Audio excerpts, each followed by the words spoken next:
जब शनि देव की दृष्टि क्रोधित होती है तो राजा भी भिखारी बन जाता है, स्वर्णमहल भी मिट्टी की झोंपड़ी बन जाते हैं और वैभवशाली जीवन भी दुखों के समंदर में डूब जाता है। राजा विक्रमादित्य ने शनि देव को सबसे तुच्छ स्थान दिया था, लोहे के आसन पर। शनि देव ने निर्णय किया, अब राजा को मेरी साढ़ेसाती का अनुभव कराना होगा। एक दिन दरबार में एक सुंदर लेकिन रहस्यमय व्यक्ति पहुंचा।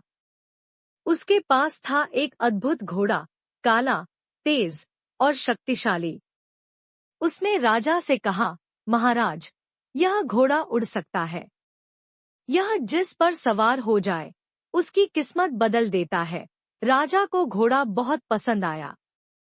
उन्होंने बिना देर किए उसे खरीद लिया और स्वयं उसकी सवारी के लिए निकल पड़े। घोड़ा धीरे धीरे दौड़ते हुए घने जंगलों में पहुंच गया और अचानक उछला और अंतर्ध्यान हो गया। राजा जमीन पर गिर पड़े, घायल, अकेले और पहचान के बिना। परदेश की जमीन पर अपमान और पीड़ा, एक नया नगर, अनजाने लोग। राजा ने एक व्यापारी के घर शरण ली, लेकिन वहां उन्हें चोर समझा गया। उन्हें राजा समझता कौन? न कोई राजसी वस्त्र था, न अंगरक्षक। नगर के राजा ने उन्हें दंड स्वरूप हाथ पैर काटने का आदेश दिया। अब विक्रमादित्य एक असहाय मनुष्य थे, शरीर अपंग, आत्मा टूटी हुई और जीवन शून्य। कोल्हू पर पीसता राजा एक तेली ने उन्हें दया से अपने घर रखा। लेकिन काम? कोल्हू के बैल के स्थान पर विक्रमादित्य को बांध दिया गया। दिन भर कोल्हू पर बैठकर तेल निकालना और रात को भूखे सो जाना।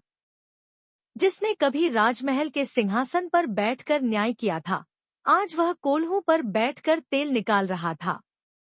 जिसकी आज्ञा पर सेनाएं चलती थी, आज वह दूसरों की दया पर जीवित था।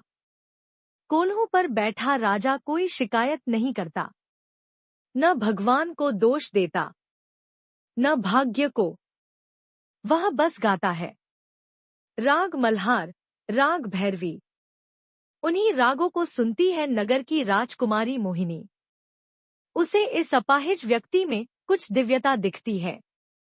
उसका मन कहता है, यह साधारण नहीं है। नगर के राजा को बार बार सपने आते हैं, जिसमें एक दिव्य पुरुष उसे कहता है, इस अपंग व्यक्ति को अपमानित मत करो, यह भविष्य का महान राजा है। नगर में अशुभ घटनाएं होने लगती हैं, बच्चों की बीमारी, सूखा, पशुओं की मृत्यु। वेदज्ञ पंडित कहते हैं, नगर पर शनि की कड़ी दृष्टि है। कोई पुण्यात्मा पीड़ा में है, उसकी सेवा ही उपाय है।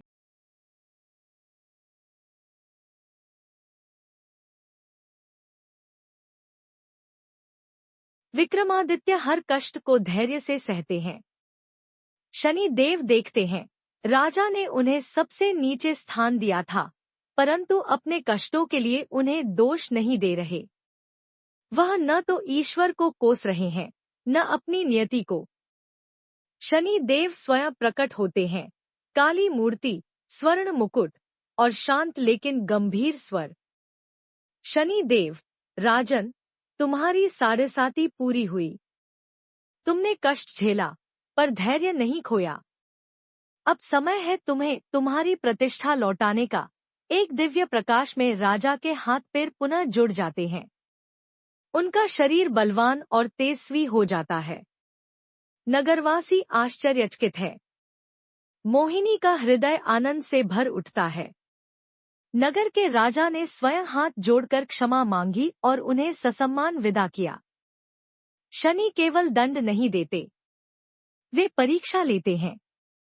और जो सत्य, धैर्य और श्रद्धा के साथ परीक्षा पास कर जाए, उसे वह अपार कृपा देते हैं।